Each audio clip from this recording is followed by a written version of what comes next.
মহিলাদের কাজা রোজার আগে শাওয়ালের 6 রোজা রাখা যাবে কিনা? মহিলারা তাদের মাসিকের কারণে যে ভাঙতি রোজা হয়, শাওয়াল মাসে তারা কি সে ভাঙতি রোজাগুলো, কাজা রোজাগুলো আগে রাখবেন নাকি শাওয়ালের 6 রোজা আগে রাখবেন? এটা একটা কমন প্রশ্ন। কাজা রোজার সাথে কাজা তারাবি আদায় করতে হবে কিনা? কারোর কোনো রোজা কাজা হয়েছে, এই রোজাটা যখন রমজানের পরে আপনি কাজা রাখবেন, তারাবির নামাজটাও কাজা করতে হবে কিনা? উত্তর হলো তারাবির নামাজের কাজা লাগবে না।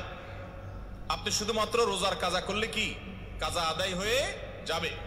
আপনার 5টা রোজা ভাঙতি পড়েছে, অনেক মা বোনরা মাসিকের কারণে রোজা ভাঙতি পড়ে, তাহলে যে কয়টা ভাঙতি পড়ছে সেগুলো আপনি রেখে দিবেন রমজানের পরে। অসুস্থ হওয়ার কারণে আপনি পুরুষ মানুষ রোজা রাখতে পারেন না, রমজানের পরে সেই কয়টা রেখে দিবেন। সফরে ছিলেন, রোজা রাখতে পারেন না, সেগুলো রেখে দিবেন। ওর সাথে তার তারাবি আদায় করতে হবে না। তারাবির সাথে রোজার সম্পর্ক নাই, তারাবি স্বতন্ত্র আমল। আমরা অনেকে ভুল জানি, মনে করি যে যদি কোনোদিন তারাবি পড়তে না পারি তাহলে বোধহয় রোজা রাখা যাবে না, এরকম ভুল ধারণা অনেকের আছে। রোজার সাথে তারাবির কোনো সম্পর্ক নাই। এমনকি একজন মানুষ রোজা রাখতে পারছে না কিন্তু তারাবি পড়ার সুযোগ আছে, তিনি অবশ্যই তারাবি পড়ার চেষ্টা করবেন, কারণ দুইটাই স্বতন্ত্র ইবাদত। তারাবি পড়া সুন্নাত আর রোজা রাখাটা ফরজ। মহিলাদের কাজা রোজার আগে শাওয়ালের 6 রোজা রাখা যাবে কিনা? মহিলারা তাদের মাসিকের কারণে যে ভাঙতি রোজা হয়, শাওয়াল মাসে তারা কি সে ভাঙতি রোজাগুলো, কাজা রোজাগুলো আগে রাখবেন নাকি শাওয়ালের 6 রোজা আগে রাখবেন? এটা একটা কমন প্রশ্ন। এই প্রশ্নের উত্তরে আমরা বলতে চাই, অনেক উলামা ইকরাম বলেছেন যে যেহেতু নবী করিম সাল্লাল্লাহু আলাইহি সাল্লাম শাওয়ালের 6 রোজার ফজিলত পাওয়ার জন্য রমজানের রোজা রাখাটাকে শর্ত দিয়েছেন এবং বলেছেন মান সামা রমাদান সুম্মা আতবাআহু সিত্তাম মিন শাওয়াল, যে ব্যক্তি রমজানের রোজা রাখলো এরপরে শাওয়ালের 6টা রোজা রাখলো, কানা কাসিয়ামিদ দাহার, সে সারা বছর রোজা রাখার সওয়াব পাবে। কিভাবে এই রোজা রাখার সওয়াব হয়?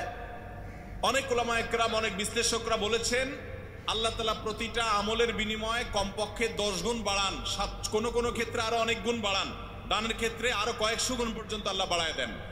10 গুণ করে যে বাড়াবেন, এই জন্য রমজানের 30 দিনে 30টা রোজা আর শাওয়ালের 6টা রোজা, মোট 36কে 10 গুণ দিলে 360, সারা বছর রোজা রাখার সওয়াব হয়। তো এই জন্য শাওয়ালের 6 রোজা রাখতে হবে। এখন কথা হলো, নবী সাল্লাল্লাহু আলাইহি সাল্লাম কিন্তু বলেছেন যে রমজান রোজা রাখলো এরপরে শাওয়ালের 6 রোজা রাখলো, তার জন্য সারা বছরের সওয়াব। তাহলে এখানে রমজান রোজা রাখার পরে 6 রোজা রাখার কথা বলা হয়েছে।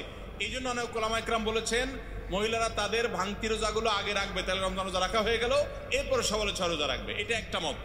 তবে আরেকটা মত হলো শাওয়ালের 6 রোজা যে ভাঙতি পড়েছে এর মানে এই না যে তিনি রমজান রোজা রাখেন না, তিনি রমজান রোজা রাখছেন।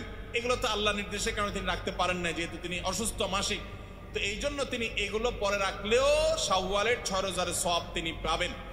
কারণ শাওয়ালের 6 রোজা তো শাওয়াল মাসে না রাখলে আর হবে না, পরে রাখলে আর হবে না, কিন্তু এই কাজাগুলো তো পরে রাখলেও আদায় হবে।